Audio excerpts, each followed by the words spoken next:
চারিদিকে জীবনের সমুদ্র সফেন আমারে দুদণ্ড শান্তি দিয়েছিল নাটোরের বনলতা সেন। এই যে বনলতা সেনের যে গল্পটি, সেই গল্প কিন্তু এক একজনের কাছে এক একভাবে ধরা দিয়েছে। এই কবিতা এক একজনের মনে এক একভাবে সাড়া দেয়। তবে সবার গল্প কিন্তু ভিন্ন ভিন্ন হলেও এই যে জীবন আনন্দ দাশ, তিনি কিন্তু হচ্ছে ঠিক এই কবিতাটি লিখেছেন তার প্রিয়জনকে কেন্দ্র করেই। সেই জীবনানন্দ দাশের কবিতাই কিন্তু আমরা এক একজন এক একভাবে উপলব্ধি করে থাকি। সেই গল্পের মাঝখান থেকে, গল্পের যেই সমুদ্র, সেই সমুদ্রের মাঝখান থেকে আপনাদের সবাইকে গর্বের মেলায় স্বাগত জানাচ্ছি আমি শাহাদাত অফরো। আজকের পুরো আয়োজন জুড়ে থাকবো আমি। আর প্রথমেই জানিয়ে নিতে চাই আজকের যেই নতুন বইয়ের সংখ্যা, আজকে নতুন করে বইয়ের সাথে বইমেলায় নতুন করে যুক্ত হয়েছে 56টি বই, 67টি বই। আর একই সাথে কিন্তু হচ্ছে বইমেলায় এই যে 23 দিনে কিন্তু হচ্ছে মোট বইয়ের সংখ্যা দাঁড়িয়েছে 2423টিতে। এই যে পুরো বইমেলা কিন্তু এই মুহূর্তে পুরোপুরি হচ্ছে মানুষে বলা চলে যে জনসমুদ্রে পরিণত হয়েছে।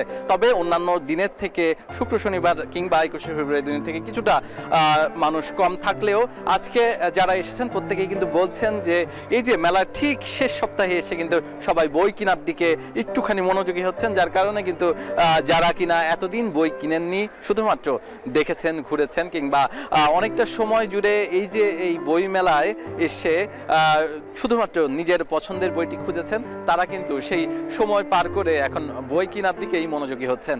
আর যারা কিনা প্রকাশক আছেন, সেই প্রকাশকও কিন্তু বলছেন যে তাদের বইয়ের অনেকটাই কিন্তু বেচা বিক্রি, নতুন বইয়ের বেচা বিক্রি কিন্তু অনেকটাই বেশি বেড়েছে।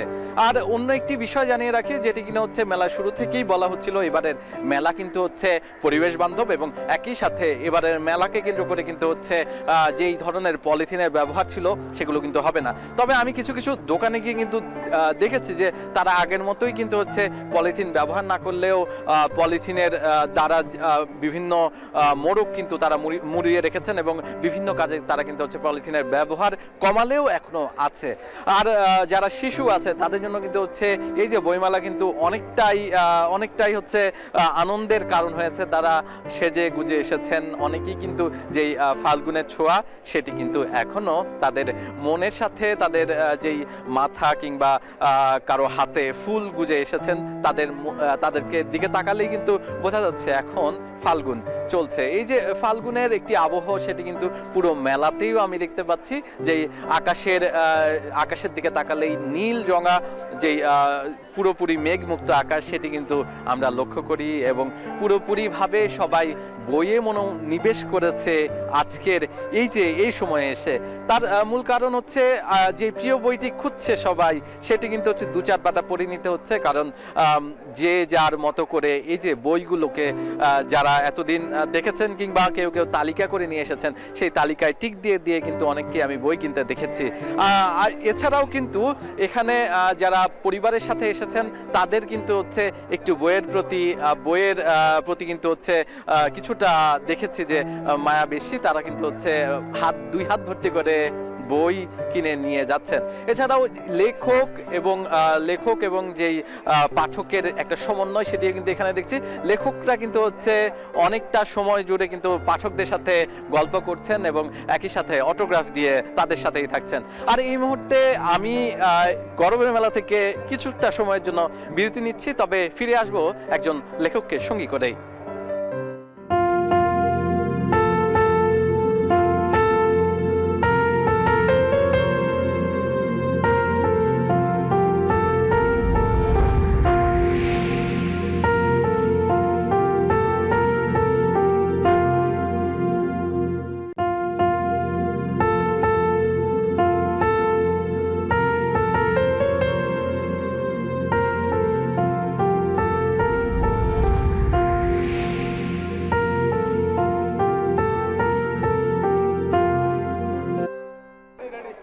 বইমেলার যেই সবাই এসেছেন প্রত্যেকের মুখে কিন্তু হচ্ছে নতুন বইয়ের যেমন হচ্ছে গন্ধ নেওয়ার ইচ্ছে, তেমনি সবার মুখে কিন্তু ফুটে উঠেছে তাদের পছন্দের বইয়ের নাম।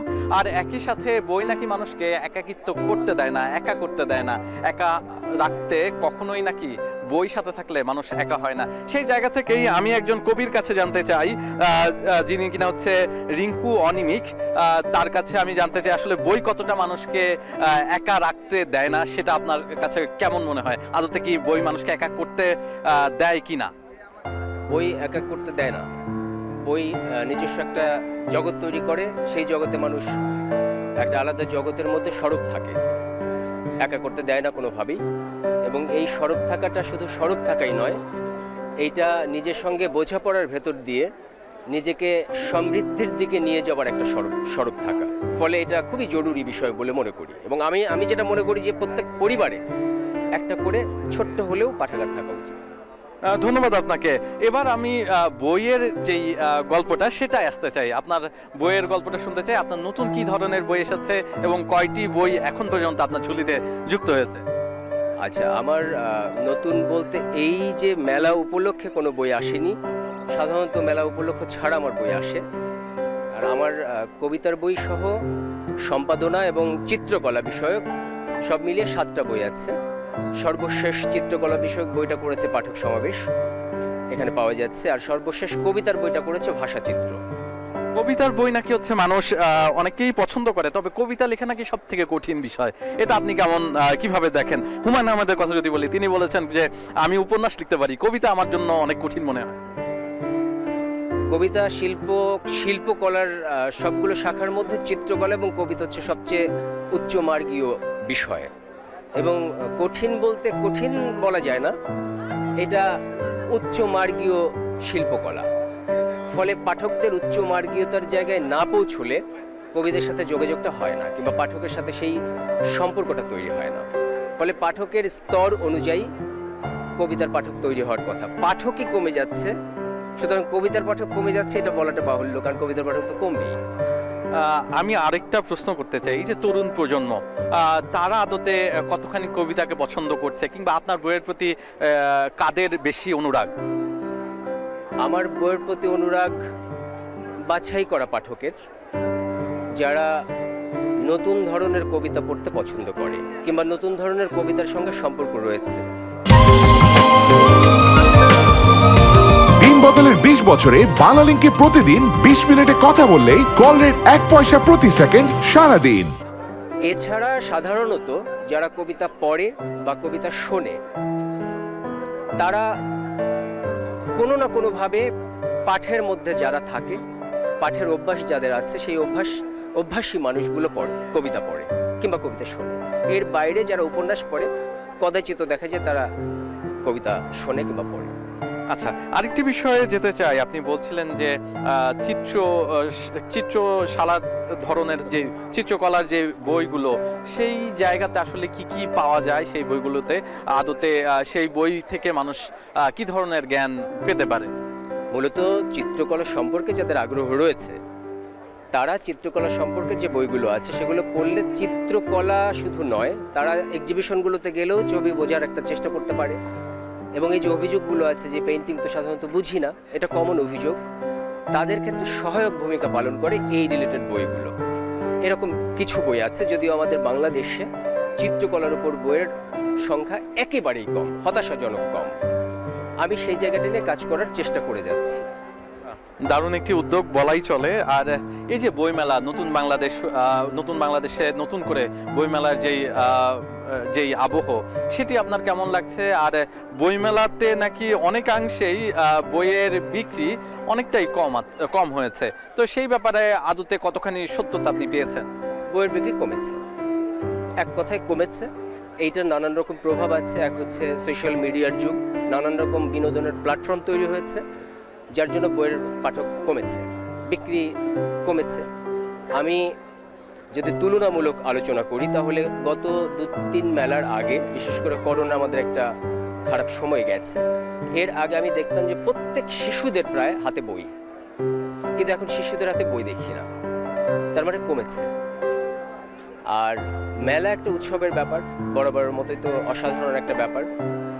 মেলা যতদিন থাকে ততদিন পুরো ঢাকা না, সারা বাংলাদেশে একটা উৎসব মুখরতা তৈরি হয়। সেটা কিছুটা আপনাদের ভূমিকা রয়েছে, চ্যানেলগুলোর ভূমিকা রয়েছে, সারা বাংলাদেশের মানুষের কাছে পৌঁছে দেয়।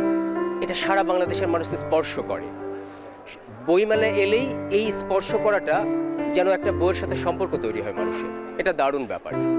ফলে মেলাটা দারুণ, এটা খুব দারুণ সংযোজন বইমেলাটা। আর পৃথিবীতে আমি আমার যতদূর জানি যে এটা সবচেয়ে দীর্ঘ সময়ের জন্য মেলা হয়, 1 মাস ব্যাপী। এটা আমাদের জন্য দারুণ একটা ব্যাপার। আচ্ছা, এবারের মেলা আপনার কাছে কেমন লাগছে? অন্যান্য মেলার তুলনায় এবারের মেলা কি কোনোভাবে আলাদা করতে পারছেন কি? শুধুমাত্র বই বিক্রি হয়তো কমেছে, এছাড়া আলাদা করছি না। একই রকম সরব আছে, সমাগম বিপুল, আলাদা করতে পারছি না, শুধু বইয়ের পাঠকটা কমেছে। ধন্যবাদ আপনাকে এতক্ষণ আমাদের সাথে থাকার জন্য। আর মূলত এই যে বইয়ের সাথে যে সংযোগ, সেই সংযোগ কিন্তু অনেকেই এসেছেন যারা কিনা পরিবার নিয়ে এসেছেন, অনেকেই এসেছেন যারা কিনা হচ্ছে তাদের প্রিয় মানুষটিকে নিয়ে এসেছেন। এই যে প্রিয় মানুষ কিংবা পরিবারের মানুষজন নিয়ে যারা এসেছেন তাদের সাথেই গল্পটা হবে, তবে সেটা হবে বিরতির পর।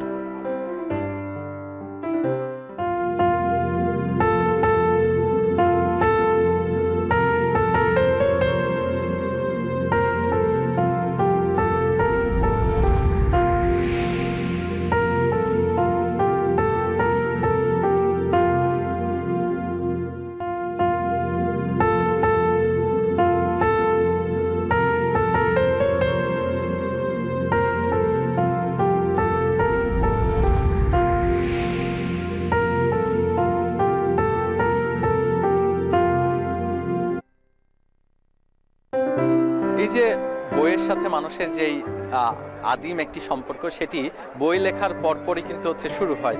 সেই ধারাবাহিকতা কিন্তু এখনো চলছে, এখনো মানুষের সাথে যে বইয়ের সম্পর্ক সেটি কিন্তু একইভাবে আছে, একই রকম আছে। আর এই যে পাঠক সমাবেশ কিংবা পাঠক কিংবা হচ্ছে যারা প্রকাশক আছেন তাদের মধ্যে কিন্তু হচ্ছে একটি সম্পর্ক আছে, তার সাথে সাথে আছে লেখকদের সম্পর্ক। এবার আমি যেতে চাই যারা পাঠক আছেন সেই পাঠকদের সাথে কথা বলতে। এই মুহূর্তে দেখতে পাচ্ছি যে একজন খুব মনোযোগ দিয়ে হচ্ছে ভূমিকা পড়ছে বইয়ের। আপু, আপনার সাথে একটু কথা বলতে চাই। এই যে কি বই দেখছেন আর কি ধরনের বই আপনার পছন্দ? যদি হচ্ছে পছন্দ বলতে বিভিন্ন রকম বই আমি পড়ি। সো সেই ক্ষেত্রে প্রথমে যদি আমি র্যাঙ্কিং করতে চাই, আমার অবশ্যই ফার্স্ট প্রায়োরিটি থাকবে হুমায়ুন আহমেদ স্যারের উপন্যাস সমগ্র। যেমন আপনারা জানেন হুমায়ুন আহমেদ স্যারের বেশ কিছুদিন ধরেই, মানে উনি যখন থেকে নাই, তো আমরা যখন বইমেলায় আসি, আগে হচ্ছে ছোটোবেলায় যখন বইমেলায় আসতাম তখন আর কি একটা আনন্দ উচ্ছ্বাস থাকতো যে আমরা গিয়েই স্যারের নতুন বই পাবো। তো এখন আসলে সেই উচ্ছ্বাসটা থাকে না। আর যেহেতু হুমায়ুন আহমেদ স্যারের ম্যাক্সিমাম বই পড়া হয়ে গিয়েছে, তাই এখন আসি বইমেলায়, দেখি নতুন নতুন কি আছে। আমাদের এখন সাদাত হোসেন স্যার আছেন, ওনারও বই খুবই ভালো লাগে। আর এখন দেখছিলাম আমাদের খালেদা জিয়াকে নিয়ে একটা উপন্যাস লিখেছেন মহিউদ্দিন আহমেদ নামে, ওইটাই দেখছিলাম আর কি, যে রাজনীতির সাথে তাকে কিভাবে মিলিয়েছেন, এটাই দেখছিলাম। আচ্ছা, আপনার পছন্দের সবথেকে পছন্দের বইয়ের নাম শুনতে চাই। পছন্দের ছোটোবেলায় অনেক, আমি যখন হচ্ছে স্কুলে ছিলাম তখন কিশোর আলোতে ছিলাম। সো কিশোর আলো থেকে যখন আমাদেরকে বই দেওয়া হয়, একদম আমার জীবনের প্রথম বই ছিল হুমায়ুন আহমেদ স্যারের রাক্ষস খোক্ষস ভক্ষস নামের বইটি। তো আমি প্রথমেই হচ্ছে যখন একদমই ছোট, তখন মানে বই পড়া মাত্র শিখছি, তখন ওই বইটা পড়ে আসলে খুবই আর কি অদ্ভুত লেগেছিল যে মানুষ কিভাবে হচ্ছে কাগজ খায়, এর নিয়ে প্রচণ্ড রকমের কৌতূহল জন্মেছিল। তো সেই থেকে আস্তে আস্তে আস্তে আস্তে হুমায়ুন আহমেদ স্যারের বই পড়া শুরু। তো বলতে গেলে হুমায়ুন আহমেদ স্যারের প্রত্যেকটা বইই খুব পছন্দ। ধন্যবাদ আপনাকে। নিশ্চয়ই আপনার বইয়ের যেই সমগ্র সেটি কিন্তু খুবই দারুণ, আমার কাছে ভালো লেগেছে। এবার আমি একটু ছোট্ট খুদে যে পাঠক আছে, খুদে পাঠকের কথা শুনতে চাই। তুমি কি বই দেখছো? আমি যে এই বইটা দেখছি, বই গল্প secret of dream. Secret of dream, তাই তো? তোমার কি ধরনের বই পড়তে পছন্দ? একটু হরর বই, একটা হাসির বই, এরকম টাইপের বই পছন্দ আর কি। আচ্ছা, কার সাথে এসেছো আর কি কোনো বই কিনেছো? এখন পর্যন্ত কিনিনি, দেখছি। আর আমি আমার বাবার সাথে এসেছি। আচ্ছা, এই যে খুদে পাঠকদের যেই কথাবার্তা সেটিও শুনছিলাম আমরা। এখন হচ্ছে বড় পাঠক আছে আমাদের সাথে, একটু বড় পাঠকের সাথে কথা বলতে চাই যে আপনি আসলে কি ধরনের বই আসলে আপনি দেখছেন আর কি ধরনের বই আপনার পছন্দ? ধন্যবাদ। আমি আসলে বই কেনার ক্ষেত্রে বা চয়েসের ক্ষেত্রে একটা জিনিস খেয়াল করি, সেটা হলো যে আমি দেশপ্রেমের উপরে যে বইগুলো আছে বা ইতিহাস যারা রচনা করে গেছেন কালে কালে, সেইগুলো মূলত আমি বেশি চয়েস করি। আর মানুষ ও মানবতার কথা বলে এমন লেখাগুলো বেশিরভাগ পড়ার চেষ্টা করি। আচ্ছা, আপনার হাতে কি ধরনের বই আছে? আর এটা আসলে আমার ব্যক্তিগত রচনা, আমার একটা কবিতার বই। আমার এবারই এই বইটা প্রকাশ পেয়েছে, তো এটা আমার তৃতীয় বই।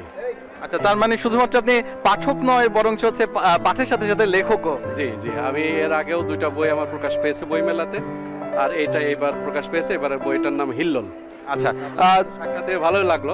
আচ্ছা, আপনাকেও ধন্যবাদ। এই যে শুধুমাত্র একজন পাঠক কেবলমাত্র পাঠক নয়, বরঞ্চ হচ্ছে লেখকও পরিণত হয়, সেটি কিন্তু দেখছিলাম এই যে পুরো বই মেলার আয়োজনে কিন্তু লেখক পাঠক আর হচ্ছে লেখক পাঠকের সাথে সাথে যেভাবে হচ্ছে প্রকাশকদের যে ত্রিমুখী সমন্বয়, সেটাই কিন্তু আমরা এখানে দেখছি। এই যে পুরো বই মেলায় কিন্তু এখন যারা আছেন তাদের প্রত্যেকেই কিন্তু হচ্ছে বই নিয়ে ব্যস্ত। বইয়ের বিভিন্ন মলাট উল্টিয়ে উল্টিয়ে দেখছেন যে তাদের পছন্দের বইটি আসলে কিভাবে পাওয়া যায়। তাদের পছন্দের যে লিস্ট আছে সেটি ধরে ধরে কিন্তু অনেকেই কিনছেন। যারা ছোটরা আছেন তাদের উৎসাহ কিন্তু অনেকাংশেই বেশি বলা চলে, কারণ তারা কিন্তু এই যে নতুন বইয়ের যেই গন্ধ, সেই গন্ধে কিন্তু মেখে থাকতে চান। আর আমি এখানে কিছুক্ষণ আগেও কথা বলছিলাম তাদের সাথে, তারা কিন্তু অনেকটাই উচ্ছ্বাসিত। আর আজকের এই যে গোধূলি বেলায় যখন সূর্য ডুবে যাচ্ছে, তখন কিন্তু সূর্য বলে দিচ্ছে আমাদের আজকের গরবের মেলা এখানেই শেষ করতে হবে। আজকে এখান থেকে শেষ করছি, তবে আগামী পর্বে দেখা হবে আবারও। গরবের মেলার সাথেই থাকবেন, সবসময় বইয়ের সাথেই থাকবেন।